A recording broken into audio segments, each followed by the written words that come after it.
So we've already spent a lot of time talking about how to genetically modify an organism, how to use recombinant DNA technology to get the DNA from one organism into another. Today I'm just going to look at some examples of genetically modified organisms, specifically genetically modified foods, because this is a really hot topic. Right now people are talking about whether genetically modified foods are safe for people to eat, whether or not we should genetically modify the food we eat, and what are kind of the side effects of eating genetically modified foods. And there's a lot of rhetoric on both sides of this argument, some of which is accurate and some of which is inaccurate. So this is one of those debates where it's really important to get the facts about it. So we're going to just start to take a look at a few examples of genetically modified foods, and these are foods that you may or may not be eating in your life, whether or not you're aware of whether or not they're genetically modified. So probably the biggest genetically modified food out there right now is corn. Corn's used just in about everything we eat. It's in the form of corn syrup, whether that's in our candy, in our soda, or even a lot of other foods that we eat have corn syrup in it. And the other thing that we use corn for a lot is to feed our livestock, to feed the cattle that we raise for hamburger meat, and different pigs, chickens, all live on a diet of corn because it's easy to grow. So a lot of organisms eat corn.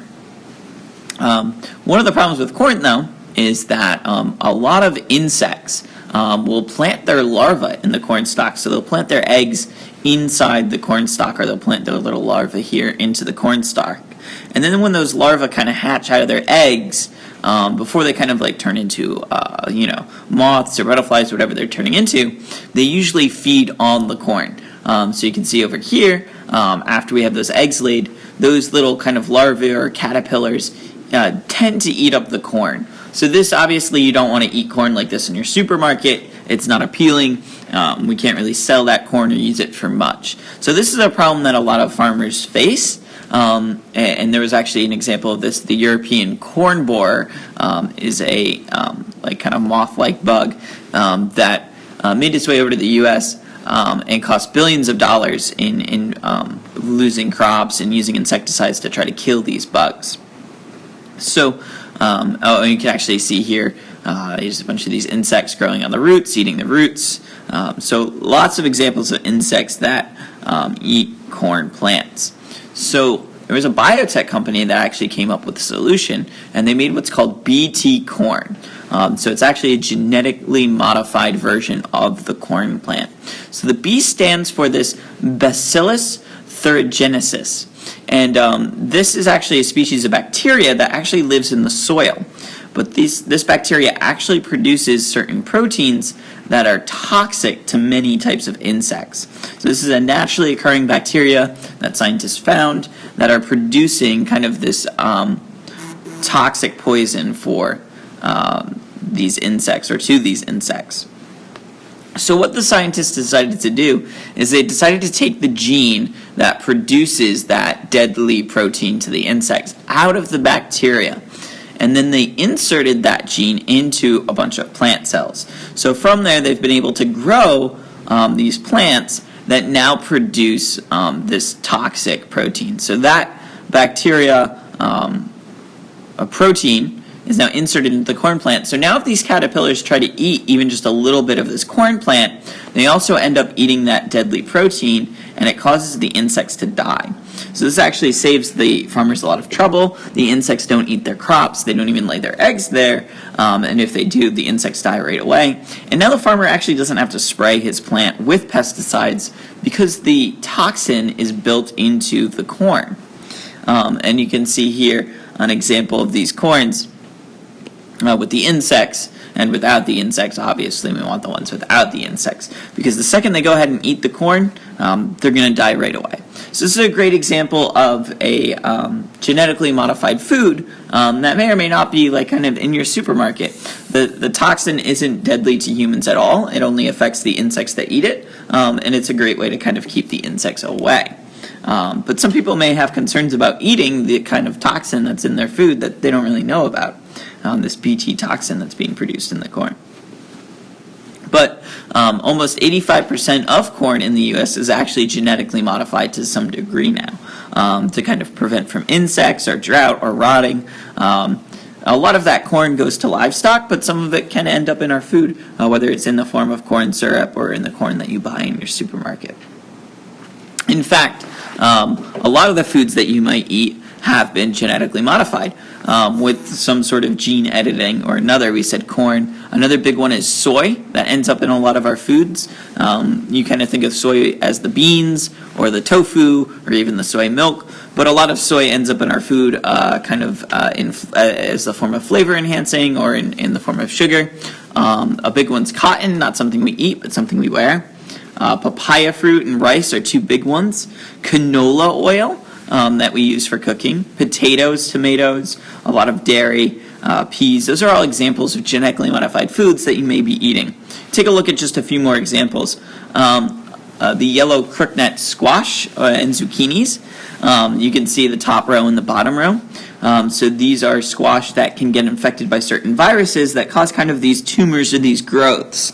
And it's not that you can't eat this squash, but if you had a choice in the supermarket to pick from this one or say this one, you'd obviously pick the top one.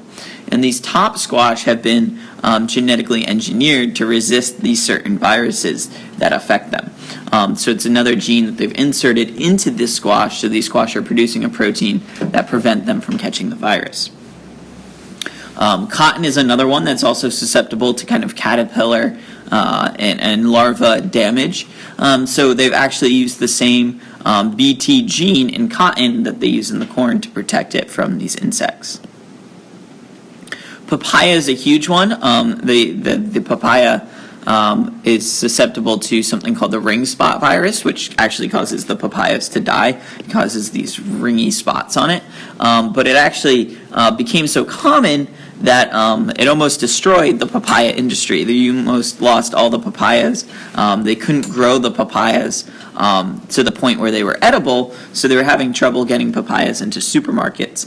So they actually found a gene that they can insert into the papayas that again prevents this virus from destroying the papaya plant. So most of the papaya that you eat today, if you eat papaya, has been genetically modified with the genes of another organism to help it prevent this virus. Soy plants, I said, are a big one because soy ends up in a lot of food that we eat.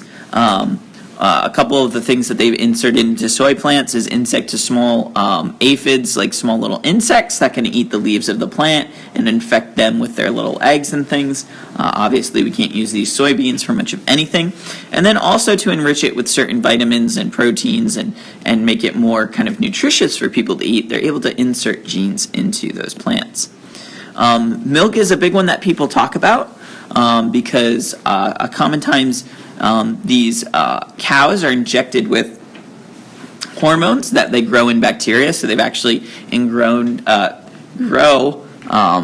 the cow's hormones in bacteria and then inject them back into the cow. They use these growth hormones that keep the female cows producing milk a little bit longer than they normally should. So the cows are producing more milk, or they're producing milk year-round instead of just in these kind of cycles. So that obviously helps them sell more milk, but people are concerned about, well, what do the extra levels of these hormones do to the cow and do specifically to the milk we drink? And a lot of people don't really know the answer to that. So oftentimes you'll go into the store and they'll actually have labels that say, we don't use any growth hormone because we're not really sure of the effects of adding extra growth hormone to these cows. Golden rice is actually a really cool plant.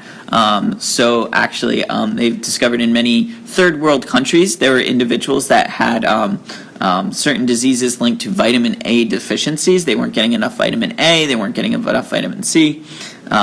So what they actually did was they took genes from carrot plants and they inserted those into rice plants. So now the rice produce beta-carotene and certain vitamins that those carrots do, but it produces them in the rice plant that's easier to grow. And you actually get this brightly colored, almost carrot-colored rice because of it, but this rice has more vitamins. So it's a perfect example of a genetically modified food that can actually help a population with something serious like a vitamin deficiency.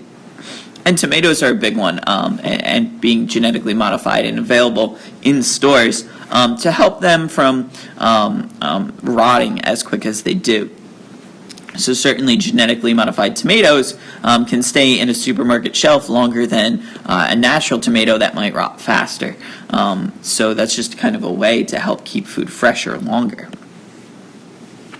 In fact, this graph is a perfect example of showing how the genetically modified foods or genetically modified crops are on the rise, actually. You can see this green line here showing the total amount of land that's being used to grow genetically modified foods, and every single year it's increasing. So the amount of genetically modified foods that we're growing is increasing year after year after year. And actually the United States is one of the biggest growers of genetically modified foods, specifically the corn and soybean plants that we talked about earlier. So really quick, I'm going to talk about the pros and the cons of both sides of growing genetically modified organisms or growing genetically modified foods. And a lot of the things that we've kind of talked about over the last few examples are the pros themselves. One of the biggest is that we get higher crop yield. If the foods aren't susceptible to insect damage, or they can simply produce more fruiting bodies, you're going to get more crops out of it. You're going to get more food. You can feed more people. You can make more money.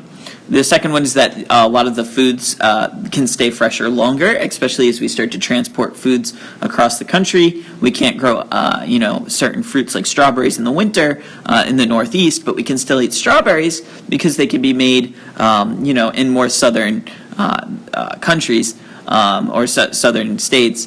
But we have to ship that food long distances. So being able to keep that food fresher longer off the vine is one of the advantages we're looking for in genetically modified foods. We said food with increased amounts of vitamins and minerals, especially in places in third world countries where they don't necessarily get a balanced diet.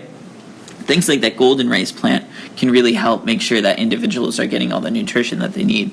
And then another one is just better looking food. So it tends that genetically modified foods that stay fresher longer also tend to look better visually to people. And people find that actually sells more food in the supermarket and less actually goes to waste.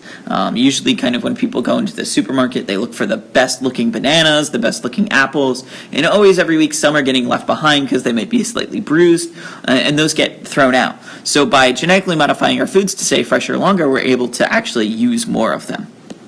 There are some arguments for the cons, and there's actually two really strong arguments for the cons, and I want to talk about each one in detail.